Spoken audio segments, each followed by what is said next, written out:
Panggung MotoGP musim 2021 resmi berakhir. Menutup musim 2021 ini, MotoGP menghasilkan juara baru di tiap kelas yang dilombakan. Di kelas Premier, Fabio Quartararo berhasil mengunci titel juara dunia sejak seri Emilia-Romagna di San Marino. Kemudian di seri Algarve, Portugal, giliran Serugi ajaib Pedro Acosta yang muncul sebagai kampiun di kelas Moto3. Berbeda dengan dua kelas yang lain, di kelas Moto2, perebutan juara dunia harus diselesaikan hingga seri pamungkas di sirkuit Ricardo Temo, Valencia. Race yang digelar pada hari Minggu 14 November 2021 tersebut akhirnya mentasbihkan Remy Gardner sebagai juara dunia di kelas Moto2. Remy Gardner berhasil menyudahi perlawanan kompetitor sekaligus rekan timnya di tim KTM AHU, Raul Fernandez. Kompetisi sengit antara keduanya tersebut bahkan menghasilkan selisih poin yang sangat tipis, yaitu cuma 4 poin. Sejatinya, statistik kemenangan Remy Gardner masih kalah dengan rekan timnya tersebut. Akan tetapi, Remy Gardner mampu tampil lebih konsisten. Dia hanya 1 kali gagal finish berbanding 3 kali gagal finish yang dialami oleh Raul Fernandez. Selain itu, musim ini juga merupakan musim terakhir dari seorang maestro, legenda, dan salah satu pembalap paling ikonik di MotoGP, yaitu The Doctor Valentino Rossi. Sebuah perjalanan panjang dari karir yang luar biasa dari The Doctor harus selesai di musim ini. Valentino Rossi juga harus mengubur impiannya untuk meraih podium yang ke-200. Sekarang kita kembali ke judul berita. Indonesia juara dunia Moto2 World Championship. Hah? Kok bisa? Remy Gardner kan orang Australia. Motornya disupport sasis Kalex yang berasal dari Jerman. Timnya KTM AHU merupakan kolaborasi dari Austria dan Finlandia. Terus, di mana kontribusi Indonesia? Jawabannya adalah helm. Ya, helm, anak dari legenda GP500 Wayne Gardner tersebut, adalah salah satu pembalap Moto2 yang mempercayakan helm buatan Indonesia sebagai pelindung kepalanya. Remy Gardner sudah menjalin kerjasama dengan merek NHK sejak tahun 2020 ketika masih bernaung di tim One XOX TKKR SAG Racing Team.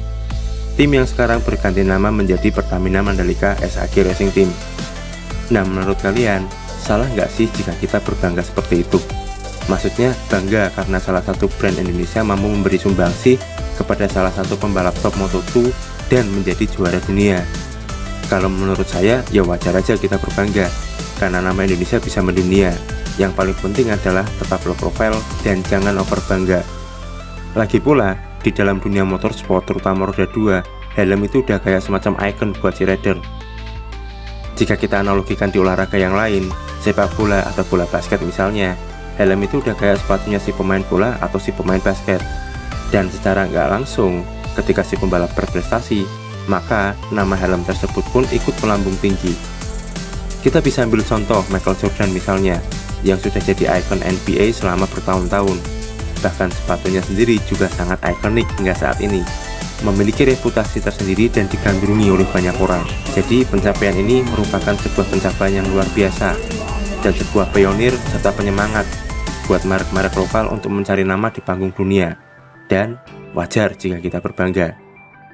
Pencapaian NHK di balap motor yang kita ketahui memiliki pamor tinggi dan sangat ketat, nggak cuman kompetisinya aja yang ketat ya, tapi masuk buat jadi sponsor di MotoGP itu nggak semudah ngegoreng tahu bulat.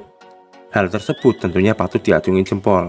Apalagi proses untuk disetujuinya pun bukan perkara yang mudah, karena helm harus lolos homologasi yang sudah ditetapkan oleh Dorna dan FIM. Jika kita menilik historisnya, bisa dikatakan jika ekspansi NHK untuk mensponsori pembalap-pembalap di level MotoGP itu cukup terlambat dibandingkan dengan kompatriot sesama produsen helm lokal, yaitu KYT, di mana KYT sudah sejak tahun 2014 mensupport salah satu pembalap MotoGP, The Maniac Joe Andrea Iannone. Sedangkan NHK sendiri baru mulai pertama kali berkecimpung di arena MotoGP dengan mensponsori Karel Abraham dan pembalap Moto2 Jules Danilo di tahun 2018. PT NHK Indonesia sendiri baru berdiri di tahun 2017 lalu, sedangkan produksinya masih dipegang oleh PT Dana Persadaraya Motor Industri alias PT DMI. PT DMI ini sudah eksis sejak tahun 2004 dalam memproduksi helm. Awalnya NHK itu merupakan helm milik PT DMI. Namun untuk memperkuat posisi brand helm NHK di masa yang akan datang, PT DMI memutuskan untuk mendirikan perusahaan secara terpisah atau istilahnya membuat anak perusahaan, di mana NHK akan berfokus untuk mengembangkan dan menghasilkan helm-helm high-end. Cara yang sebenarnya nggak jauh berbeda dengan yang dilakukan PT Tara Kusuma Indah melalui KYT.